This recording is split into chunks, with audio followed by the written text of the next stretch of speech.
దాన్ని మొత్తం పూర్తిగా అమలు చేసే బాధ్యత మా ప్రభుత్వం తీసుకుంటుంది.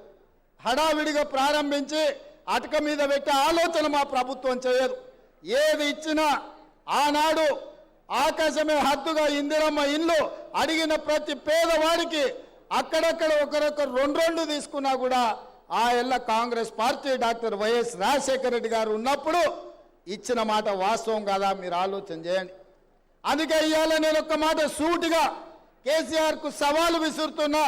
నువ్వు డబుల్ బెడ్రూమ్ ఇల్లు ఇచ్చినా దళితులను ఆదుకున్నా అంటున్నావు కదా.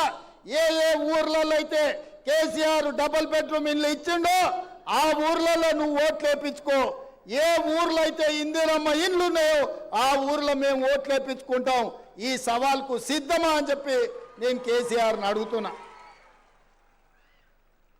ఇక ఈయన ఇట్లుంటే ఇక మోడీ అయితే ఇక ఆయన మాటలకు అద్దే లేదు నాయన. ఆయన మంచి మంచి డ్రెస్సులు వేసుకుంటాడు, తీయగా మాటలు చెప్తాడు.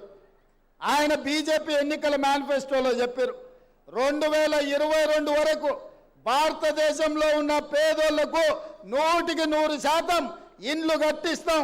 ప్రధానమంత్రి ఆవాస్ యోజన పథకం కింద దేశంలో ఉండే ప్రతి పేదవాడికి ఇల్లు కట్టిస్తా అని అడిగాడు. నేను ఇవాళ సూటిగా కిషన్ రెడ్డి గారిని, ఆయన డాక్టర్ లక్ష్మణ్ను నేను అడుగుతున్న ఈ వేదిక మీద నుంచి మీడియా మిత్రుల సాక్షిగా ఈటెల రాజేందర్ని అడుగుతున్నా. ప్రధానమంత్రి ఆవాస్ యోజన కింద తెలంగాణ రాష్ట్రంలో మీరు ఏడ ఇల్లు కట్టించినో చూపిస్తురండి. మీరు ఏడ ఇల్లు కట్టిస్తే ఆ ఊర్లో ఒక్క ఓటు కూడా మేము అడగం. ఆ ఓట్లన్నీ మీరే వేసుకోండి. మీ ఎన్నికల మేనిఫెస్టోలో లేదా 2022 వరకు ప్రతి పేదవాడికి ఇల్లు ఇస్తామన్న మాట వాస్తవం కాదా? తెలంగాణ రాష్ట్రంలో బీజేపీ ఎన్ని ఇల్లు ఇచ్చిందో ఇవాళ సమాధానం చెప్పాలి ఓట్లు అడగనికి వస్తే. అదేవిధంగా బీజేపీ నాయకుడు నరేంద్ర మోడీ గారు అన్నారు రైతుల ఆదాయాన్ని 2 చేస్తాం 2022 వరకు అని అన్నాడు.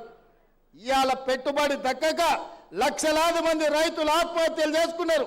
ఢిల్లీ సరిహద్దుల్లో ఇవాళ రైతులు దీక్ష చేస్తుంటే, కనీసం మద్దతు ధర కోసం కొట్లాడుతుంటే తుపాకీ తూటాలు పేల్చి ఇవాళ అక్కడ ఢిల్లీలో రైతులను బలి తీసుకున్నది నరేంద్ర మోడీ ప్రభుత్వం అని నేను ఈరోజు ఆ ప్రభుత్వం మీద నేను ఆరోపణ చేస్తున్నా.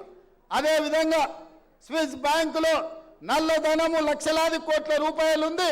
అవన్నీ తెచ్చి ప్రతి పేదవాడి ఖాతాలో 15 లక్షల రూపాయలు వేస్తా అని అన్నాడు నరేంద్ర మోడీ. మా పేదోళ్ళకు కాదు, ఈ మీడియా